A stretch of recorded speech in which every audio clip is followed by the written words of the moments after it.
जब श्री राम के क्रोध से कांप उठा समुद्र, सेतु निर्माण की अद्भुत कथा आइए सुनते हैं। जब श्री राम जी को समुद्र से प्रार्थना करते हुए 3 दिन बीत गए और समुद्र पर इसका कोई प्रभाव नहीं पड़ा, तब राम जी ने लक्ष्मण जी से कहा, अब पुरुषार्थ का ही प्रयोग करना पड़ेगा। यह मूर्ख समुद्र प्रार्थना करने से मानने वाला नहीं है। भय के बिना प्रीति संभव नहीं है। विनय न मानत जलधि जर, गए 3 दिन बीती। बोले राम सकोप तब, भय बिनु होई न प्रीति। राम जी ने अपने धनुष पर बाण का संधान किया।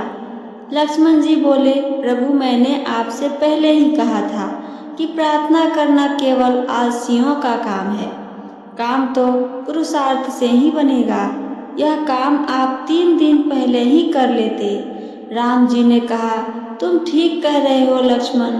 मूर्ख को जब तक भय न दिखाया जाए तब तक वह नहीं मानता है। आज मैं इस समुद्र को सुखाकर ही मानूंगा। राम जी की बातें सुनकर लक्ष्मण जी हंसते हुए व्यंग्य करते हुए बोले, प्रभु आपको क्रोध करना आता नहीं है, बेकार प्रयत्न करते हो। श्री राम जी बोले, लक्ष्मण मुझे क्रोध आ रहा है और तुम हंस रहे हो। लक्ष्मण जी हंसते हुए बोले, भैया मैं जानता हूँ आपने कभी किसी पर क्रोध नहीं किया है। आपका स्वभाव तो केवल कृपा करना है, और फिर आप किसी पर क्रोध करो या कृपा, दोनों का अर्थ तो एक ही है।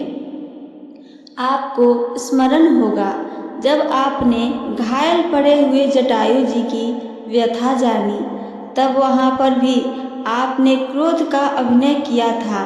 तब जटायु जी हंसे थे।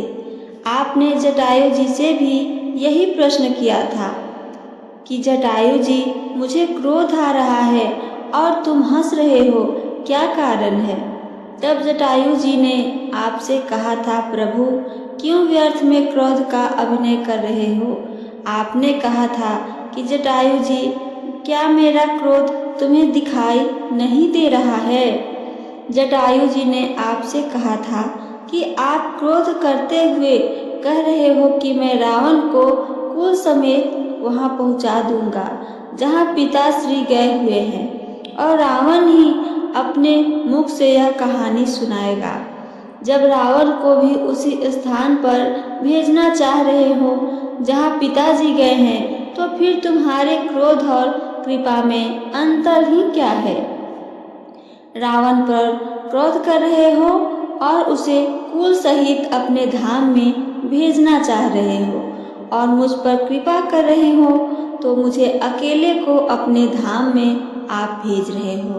तो यह क्या है आप बताओ। आपकी कृपा और क्रोध में क्या अंतर है। आप किसी पर क्रोध करो या कृपा करो, दोनों का अर्थ एक ही है। लक्ष्मण जी ने फिर कहा, आपने क्रोध तो सुग्रीव जी पर भी किया था, और उसमें भी आप कह रहे थे कि मैं उस मूर्ख को कल मारूंगा। जिस बाण से बाली को मारा है उसी बाण से उसे मारूंगा, किंतु मारूंगा कल।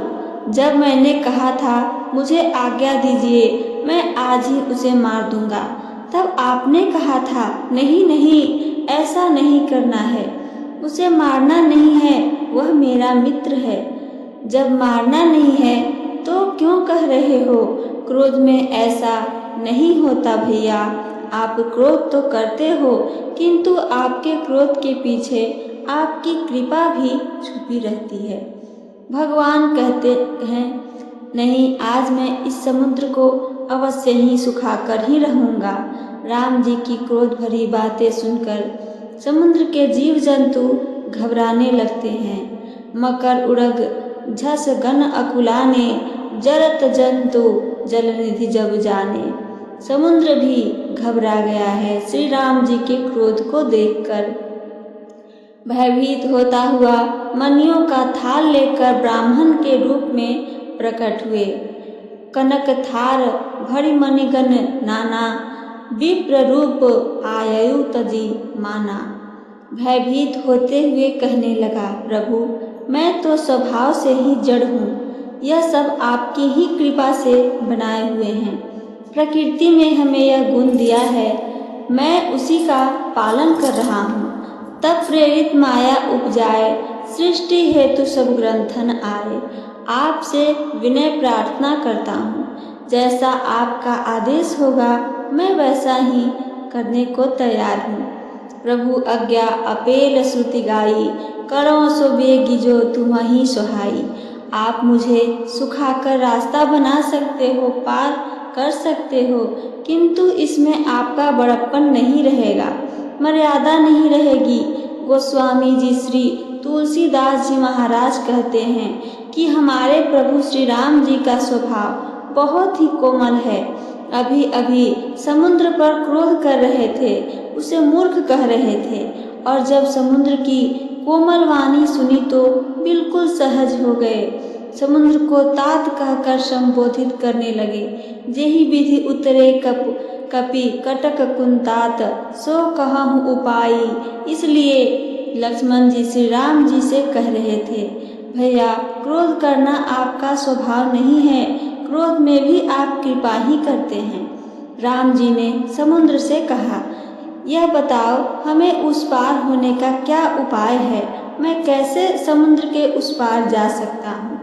समुद्र ने विनय करते हुए कहा, प्रभु आपकी वानर सेना में नल और नील नाम के 2 वानर हैं।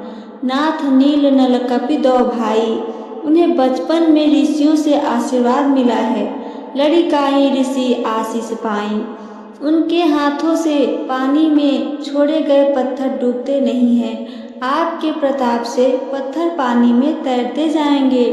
तिन्ह के परस किए गिरिभारे, तरह ही जलधि प्रताप तुम्हारे। यहाँ पर उनकी सहायता से सेतु का निर्माण होगा, जिसे हम श्री राम सेतु कहते हैं, जो युगों युगों तक रहेगा। यही विधिनाथ पयोधि बंधाइय, जेहि यस सुजसु लोक तिहु गाइय। श्री राम जी ने समुद्र की बात सुनकर ऐसा ही करने की स्वीकृति दी। समुद्र राम जी के चरणों की वंदना करते हुए वापस अपने स्थान पर चला गया। सकल चरित कही प्रभु ही सुनावा, चरण बंदी पाथो दी सिधावा। तो ये थी मेरी आज की कहानी और इससे जुड़ी जानकारी। अगर मेरी कहानी और जानकारी आप सबको पसंद आई हो तो चैनल को सब्सक्राइब करके बेल आइकन को दबाना ना भूलें। साथ साथ लाइक करें और अपना एक प्यारा सा कमेंट हमें ज़रूर करें। सुनने के लिए धन्यवाद दोस्तों। जय श्री राम।